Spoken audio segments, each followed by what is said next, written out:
ఈరోజు ఒక బాధాకరమైన సంఘటన. నిన్ననే విశాఖపట్నంలో ప్రధానమంత్రి గారు వచ్చి 2,08,000 కోట్ల రూపాయల పెట్టుబడులతో ఫౌండేషన్స్ కానీ ఇనాగరేషన్స్ కానీ విజిట్ చేశారు. అది చేసిన తర్వాత సాయంత్రం నేను అమరావతికి వస్తానే ఈ న్యూస్ వచ్చింది.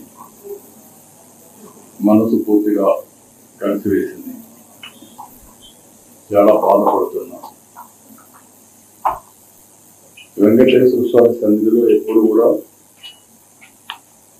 మనస వాచ ఇక్కడ ఎలాంటి అపచారాలు జరగకూడదు, అలాంటి పవిత్రమైనటువంటి దివ్యక్షేత్రంగా దీన్ని ఎల్లప్పుడూ నిలబెట్టాలని నా తాపత్రయం. ఒక భక్తుడుగా, ఒక ముఖ్యమంత్రిగా ఈ దివ్యక్షేత్రం యొక్క పవిత్రత కాపాడే బాధ్యత ఎప్పుడు తీసుకుంటున్నాను, ఇప్పుడు కూడా తీసుకుంటాను. అయితే జరిగిన సంగతి చూసిన తర్వాత నేను సైట్ దగ్గరికి వెళ్ళాను. సైట్ అంతా కూడా చాలా డీటెయిల్ గా పరిశీలించాను. అక్కడి నుంచి హాస్పిటల్కి వెళ్ళాను, అందరితో మాట్లాడాను. కొంతమంది కుటుంబ సభ్యుల్ని, వాళ్ళ గ్రామస్తుల్ని, బంధువులు పోగొట్టుకున్న ఉన్నారు హాస్పిటల్. ఇంకా వాళ్ళతో కూడా మాట్లాడాను. తర్వాత వచ్చి ఆఫీసులో కూడా సమీక్ష చేశాను. నేను అన్ని విధాలా, అన్ని కోణాల్లో నాకు సమాచారం ఉంటే దాన్ని బట్టి ఎలాంటి సంఘటనలు పునరావృతం కాకుండా ఉండడానికి ఎలాంటి నిర్ణయాలు చేస్తే దోహదం చేస్తాయో అలాంటి నిర్ణయాలు చేయాలనేది నా ఉద్దేశం. నేను ఏం చేసినా కూడా నా మనస్సాక్షిగా ఈ దివ్య క్షేత్రాన్ని మళ్ళీ పవిత్రత కాపాడడానికి ప్రయత్నం చేస్తాను. అందుకని ఈరోజు కొన్ని నిర్ణయాలు తీసుకుంటూ కొన్ని డైరెక్షన్ కూడా ఇస్తున్నాను. అదే మరి బోర్డు చైర్మన్ ఉన్నాడు, ఈఓ ఉన్నారు, వాళ్ళు కూడా ఈ మెంబర్ కూడా ఉన్నారు. వాళ్ళు కూడా చాలా స్పష్టంగా ఆదేశాలు ఇస్తున్నారు. వాళ్ళు కూడా బోర్డులో డిస్కస్ చేసి నేను చెప్పిన నిర్ణయాలు కరెక్ట్ అని బోర్డు కూడా భావిస్తే వాళ్ళు అవన్నీ అమలు చేస్తారు. అల్టిమేట్ గా ఏ వ్యక్తి కూడా ఈ పవిత్ర క్షేత్రం వ్యక్తిగత ఎగువతో కానీ, మన యొక్క అసమర్థతో కానీ, లేకపోతే అనాలోచనమైన ఆలోచనలతో కానీ మనం చేసిన పనుల వల్ల దేవుని యొక్క పవిత్రత దెబ్బతినే పరిస్థితి అది కరెక్ట్ కాదు. చాలా బాధాకరమైంది, చాలా ఆవేదన కలిగించింది. నిన్న రాత్రి జరిగిన వైజాగ్లో ఉండి మోడీ గారి ఆధ్వర్యంలో దాదాపు 2,08,000 కోట్ల పెట్టుబడి సభ జరిగి వైజాగ్లో ఒక ఆనందకరమైన సమయంలో ఈ విధమైన దుర్ఘటన ఏకాదశికి మొత్తం నలుమూలల నుంచి, దేశం నలుమూలల నుంచి, ప్రత్యేకించి తెలంగాణ, కర్ణాటక, తమిళనాడు, ఆంధ్ర అన్ని ప్రాంతాల నుంచి భక్తులు అమితంగా తరలి వచ్చారు ఇక్కడికి. ఇది మొదటిసారి కాదు, ఇది గత దశాబ్దాలుగా ఎప్పుడు జరుగుతూ ఉంది. టీటీడీ అంటేనే క్రౌడ్ మేనేజ్మెంట్ ఎక్స్పర్టీస్ ఉండడం, టీటీడీ అంటేనే క్రౌడ్ మేనేజ్మెంట్ ఎక్స్పర్టీస్ ఉండడం. ఎందుకు ఈ దురదృష్టకరమైన సంఘటన జరిగింది అనేది మొత్తం మాట్లాడాను. సంఘటన స్థలానికి వెళ్ళాను. ఆ పార్క్లో ఏ విధంగా పెట్టారు, ఏ సందర్భంలో జరిగింది, అలాగే ఇప్పుడు వచ్చి ఎవరైతే గాయపడ్డారో వారందరినీ పేరు పేరున పరామర్శించాం. వారి ఆవేదన అర్థం చేసుకున్నాం.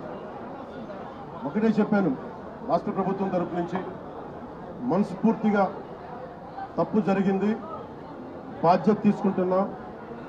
క్షమాపణలు రాష్ట్ర ప్రజలందరికీ, వెంకటేశ్వర భక్తులందరికీ, ఏడుకొండలవాడి భక్తులందరికీ, హైందవ ధర్మాన్ని నమ్మిన ప్రతి ఒక్కరికి, క్షతగాత్రులైన వారికి, ప్రతి ఒక్కరికి, ప్రాణాలు కోల్పోయిన వారికి, వారి కుటుంబాలకి, స్నేహితులకి, బంధువులకి తప్పు జరిగింది. మనస్ఫూర్తిగా రాష్ట్ర ప్రభుత్వం క్షమాపణలు అడుగుతుంది. 2 చేతులెత్తి క్షమాపణలు అడుగుతుంది. జరగకుండా ఉండాల్సిన సమయం ఇది. చాలా ఆనందంగా దర్శనం చేసుకొని వెళ్ళిపోవాల్సిన సమయం ఇది.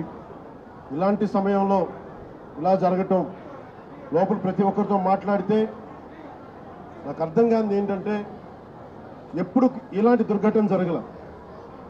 కేవలం ఇది ప్రతి చోట వినిపిస్తుంది, క్రౌడ్ మేనేజ్మెంట్ సరిగ్గా జరగలేదు అని.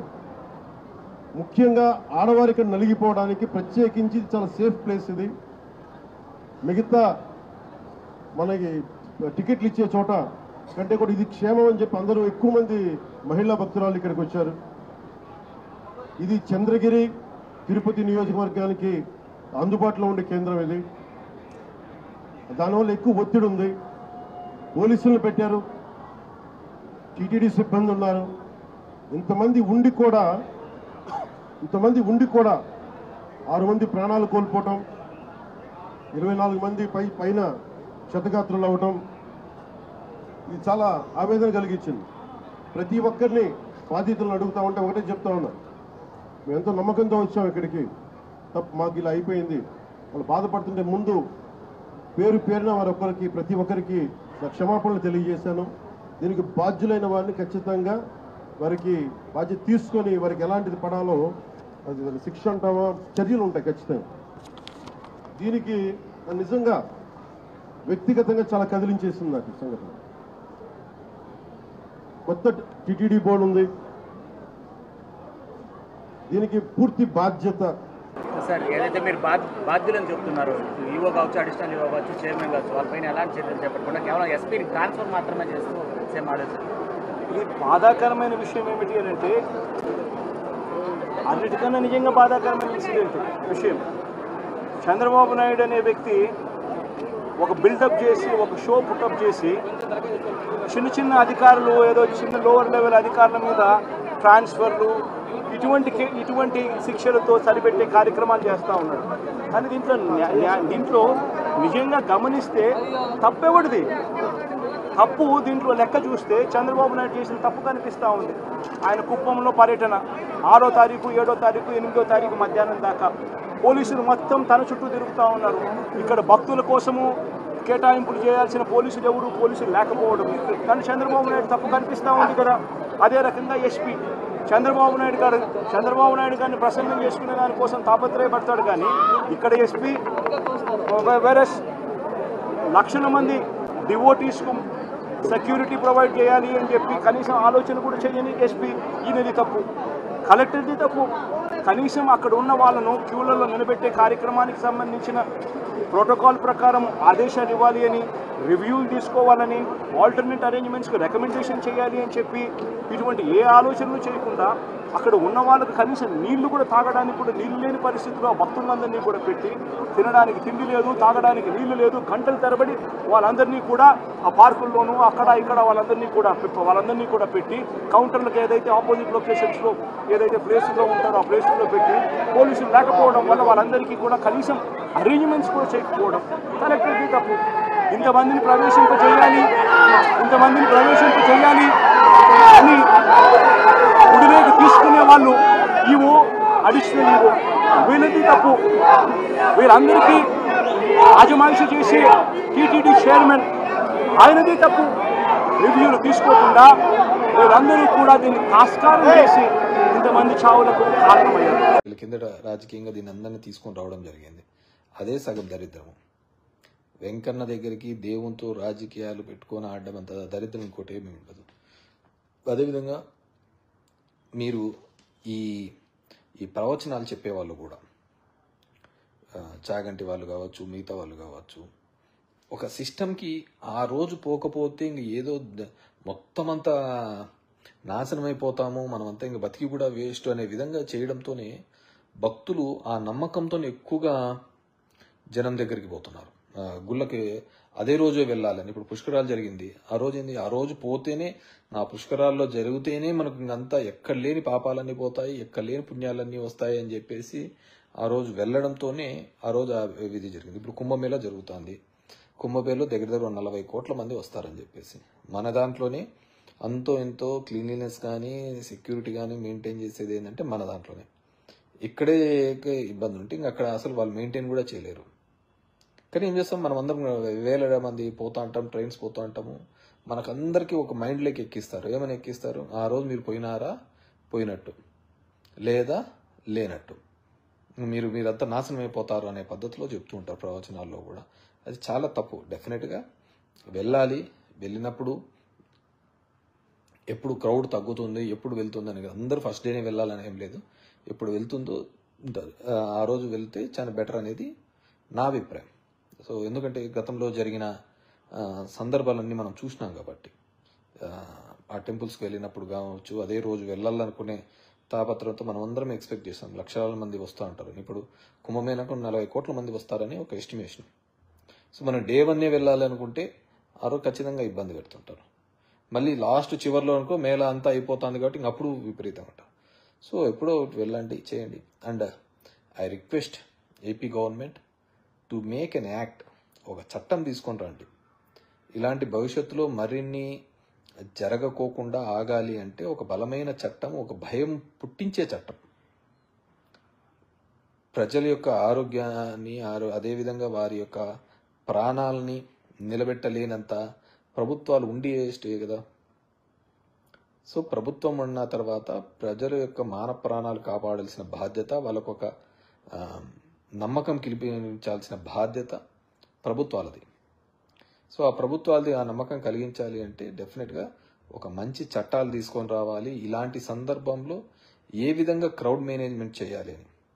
అదేవిధంగా తిరుమల తిరుపతి సంబంధించి నేను రాజకీయాల గురించి పెద్దగా చెప్పదలుచుకోలేదు, కానీ ఎవరైతే దీంట్లో ఈ ల్యాప్సెస్లలో ఉన్నాయో వాళ్ళలో దీంట్లో ఏ విధంగా వారి మీద చర్యలు తీసుకోండి, క్రిమినల్ చర్యలు తీసుకోండి. దయచేసి క్రిమినల్ యాక్షన్స్ తీసుకుంటేనే భవిష్యత్తులో అందరికీ కానీ ఒక భయం అనేది ఉంటుంది.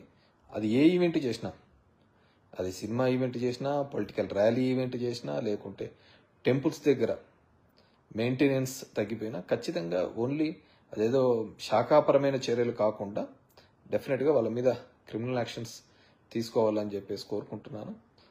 ఓం నమో వెంకటేశాయ, ఓం నమో శివాయ, and happy Sankranti to everyone. Thank you very much.